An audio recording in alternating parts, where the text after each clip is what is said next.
It's Justin here. So I've been out for a walk and that today. I've been out walking for a while with a pack, and I've stopped a few times and I've used the water that I've had, and this is almost like a perfect situation for me to show you this today. So what is this? You see that nice and clearly? Hope so. So this is the brown filter bag. Okay, a tried and tested means of filtering water. These things go back time immemorial, they really do. So this is really similar to the mill bag that you can get as well. And then basically what this is, okay, is a close knitted cotton bag. Really tight weave. And the idea is that you would use this, folds up, rolls away, real small, really small. Okay, fold it up, it's literally next to nothing. Okay, brilliant piece of kit.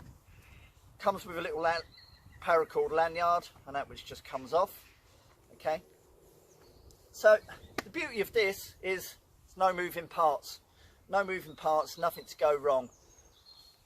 It's a really simple method to use. It really is, rather than sort of trying out which little filtering systems like the Sawyer or anything like that else. Try one of these, about 20 odd quid. I got this from the Bushcraft store, absolutely fantastic. So it's a really close weave.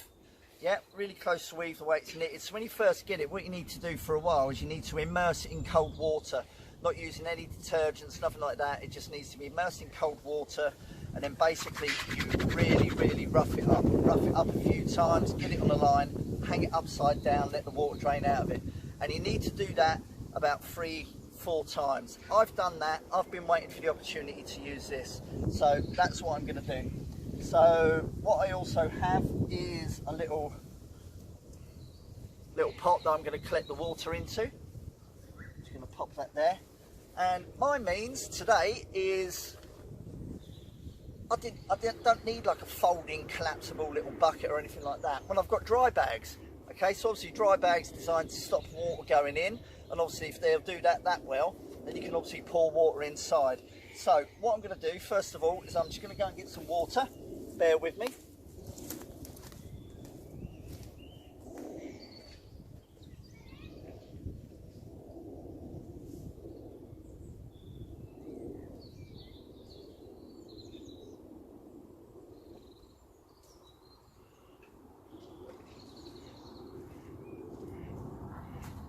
Excellent. So I have got my water.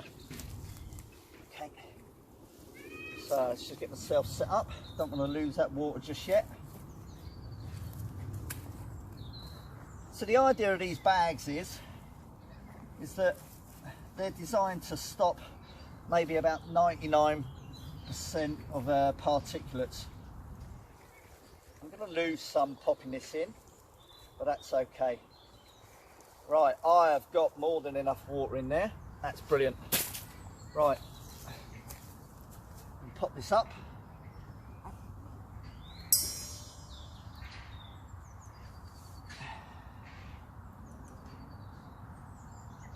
I've actually put a fair bit of water in there.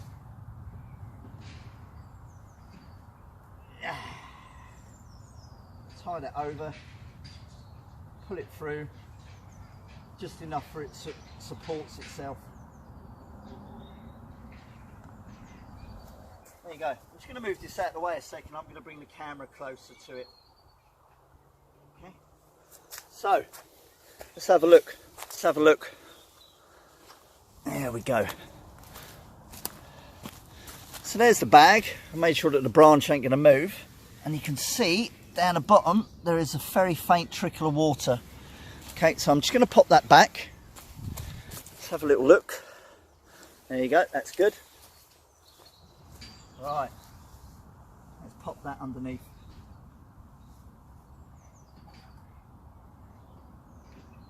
Excellent.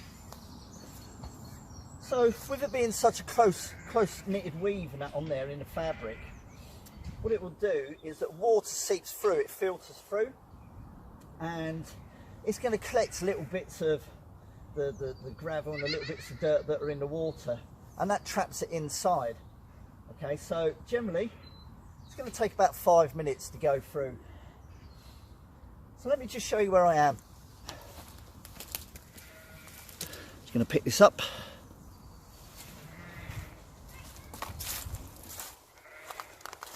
There you go. Look at that. What a stunning little river this is. Stunning little river. So this is the river Mimram, which runs from way up the valley, and that towards Harpenden and comes down. And this river Mim runs downstream,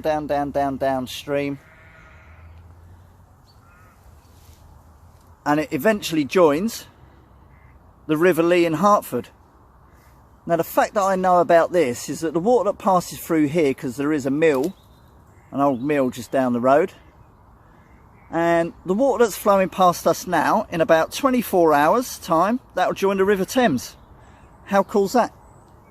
So, just been walking along here. Hope this comes out alright, because the light is just starting to disappear behind the trees. So there we go.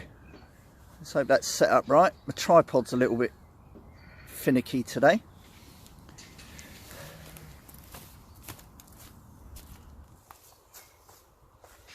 So what we do is we let this water filter through. Okay, it's not safe to drink after that, obviously. Okay, you were gonna need two forms to make sure this is safe afterwards. You either use purification tablets, which I've had my fair share of them over the years. Don't like the taste it leaves in the water, even though the water's good to drink. Or otherwise boiling, and that's what I'm going to do. I will boil up the water so that I can have a brew. So this River Mim, okay, this is, you can tell by looking at the water, it's very shallow. It's a chalk river. So what I mean by a chalk river is that, obviously I'm in like southern England, just above London, but we're a chalk landscape predominantly, and there are estimated to be less than 200 chalk rivers in the world, and the vast majority of those are in southern England, and that makes these chalk rivers one of our rarest habitats. All the way along here I have seen, like walking along, water voles, ratty from Wind in the Willows, that's been pretty cool. Loads of wildlife. So the chalk rivers, so you've got the chalk substrata, and then on top you've got the gravel that sits on top, and that's what makes the water so clear. So the water is like trickling past me now. It looks good enough and clear enough to drink, but I say by doing this, we let this filter through, we boil it up, and then we know that we're good to go, and I'll give that a really good boil. So a great little product, absolutely fantastic. About 20-25 pounds. To say, I got this from the Bushcraft store. Brilliant little product. Another little Brucey bonus about these is that obviously afterwards, when you've finished, you're going to need to like turn it inside out, rinse it again with cold water. No warm water, no detergents, no softeners, nothing like that, because that'll damage the fabric. So afterwards you turn it inside out, you immerse it in water, you rough it up again, and all you're doing is you're clearing out any little debris, any little particulates that get into that. Another great thing is that obviously once you've done this and you've filtered for your water and that for the day, if you're out sort of camping or something nearby, what else does this make? A great little foraging pouch for you going along, getting your kindling, rather than stuffing it in shell fabrics and things like that. Attach that to your side of the belt. You can use that as a little foraging pouch, either for, you know, like food or your kindling or things like that. Versatile, folds up, brilliant. No moving parts, nothing like that. So this is nicely filtering away. So I'm just going to stop it because I don't want the video to be too long, and we'll come back in a second.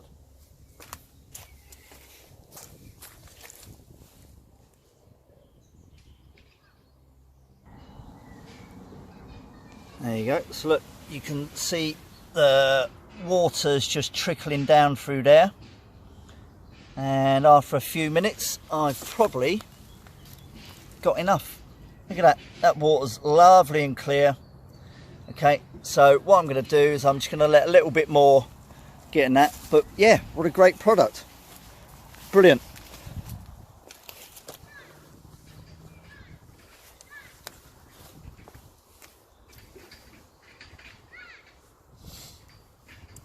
Really good to have different different ways of going about things, and I say there are loads of great little filter products out on the market, which I'll probably review later on down the line.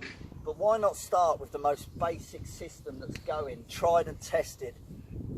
Brilliant. Practice your craft, try different skills. There you go. There you go. That's almost done. That's almost enough for a brew. You don't need to see me boiling up water. Everyone knows what that looks like. So I'm going to crack on. I'll let that go. I'll fire up the gas stove, get a brew going, have that, finish my walk. Thanks for tuning in. Thanks for watching. Catch you soon. Bye.